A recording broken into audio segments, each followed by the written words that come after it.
Canada का खालिस्तानी प्रेम कम नहीं हो रहा है, खत्म नहीं हो रहा है। कनाडा ने भारत के खिलाफ बड़ा कदम उठाया है। निजर हत्याकांड में कनाडा सरकार का बड़ा फैसला सामने आया, जहां पर निजर हत्याकांड में 4 भारतीयों पर सीधे ट्रायल का रुख करेगी। निजर हत्याकांड में ना सबूत ना सुनवाई और सीधा ट्रायल के लिए रुख किया जा रहा है। कनाडा का खालिस्तानी प्रेम खत्म नहीं हो रहा है, भारत से रिश्ते तलख हो रहे हैं, मगर ट्रूडो सरकार को अपने खालिस्तानी वोट बैंक की ही पड़ी है। निजर हत्याकांड में उसके पास सबूत नहीं है, अब वो प्रारंभिक सुनवाई का भी मौका नहीं दे रहे हैं। अजय, देखिए, अब जिस तरीके से निजर हत्याकांड में उसके पास सबूत नहीं है, लेकिन बावजूद इसके सीधा ट्रायल का रुख कर रहे हैं, प्रारंभिक सुनवाई का भी मौका नहीं दिया जा रहा है।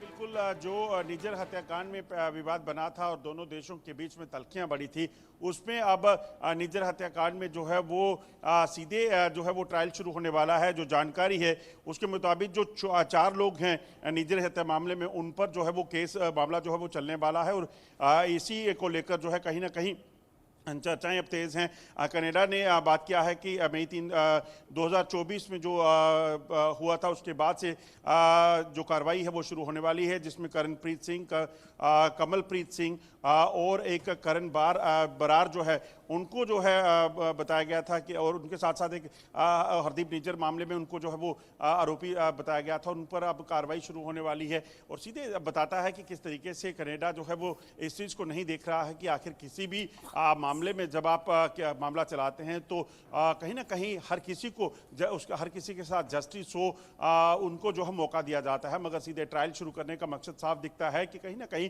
खालिस्तान को समर्थकों को खुश करने के लिए, क्योंकि जस्टिन ट्रूडो जानते हैं कि उन्हें चुनाव लड़ना है, उन्हें पता है कि अगर अपने वोट बैंक अगर उनका खिसकेगा तो यकीनन उनको जो है वो वापस सत्ता में आने में मुश्किलें होंगी। तो उस वजह से कहीं ना कहीं उन्हें खुश करने के लिए इस मामले को जो है वो तेज़ी से चलाने की प्रक्रिया शुरू हुई है। कुछ समय तक जो है वो भारत सरकार पर इल्ज़ाम लगते रहे, यहाँ तक कि कई बड़े जो है नाम उस वक्त जो है जस्टिन ट्रूडो ने प्रेस कॉन्फ्रेंस करके लिए थे, मगर उसके बाद उन्हें लगा कि शायद वो ज़्यादा जो है वो अग्रेसिव हुए हैं, जिस तरीके से ब्लंट हुए हैं, जिस तरीके से वो नाम ले रहे थे भारत के कुछ बड़े नेताओं का, बड़े जो हाई कमीशन थे उनका, अब उनमें कहीं ना कहीं उन्होंने बदलते हुए उन्होंने कहा कि किसी तरीके से प्राइम मिनिस्टर का नाम इसमें नहीं है, सीधे तौर पर उस पर कोई ऐसा नहीं है। वो नाम तो उन्होंने नहीं लिए, मगर कार्रवाई जो है उसको नहीं रोका है। इसका मतलब साफ है कि खालिस्तान समर्थकों को खुश करने की जस्टिन ट्रूडो की बिल्कुल, और इसके लिए है वो अभी जारी रहेंगे। बिल्कुल बिल्कुल, खालिस्तानी समर्थकों को और इस वोट बैंक को साधने के लिए एक महत्वपूर्ण चरण को जो है सीधा दरकिनार कर दिया है। इसका खामियाजा जरूर आने वाले वक्त में देखा जाएगा। ट्रूडो सरकार इसका खामियाजा जरूर आने वाले वक्त में देखेगी, और जिस तरीके से वो यहाँ पर इस वोट बैंक को साधने की कोशिश कर रही है वो कितना काम आएगा वो भी देखने वाली बात होगी।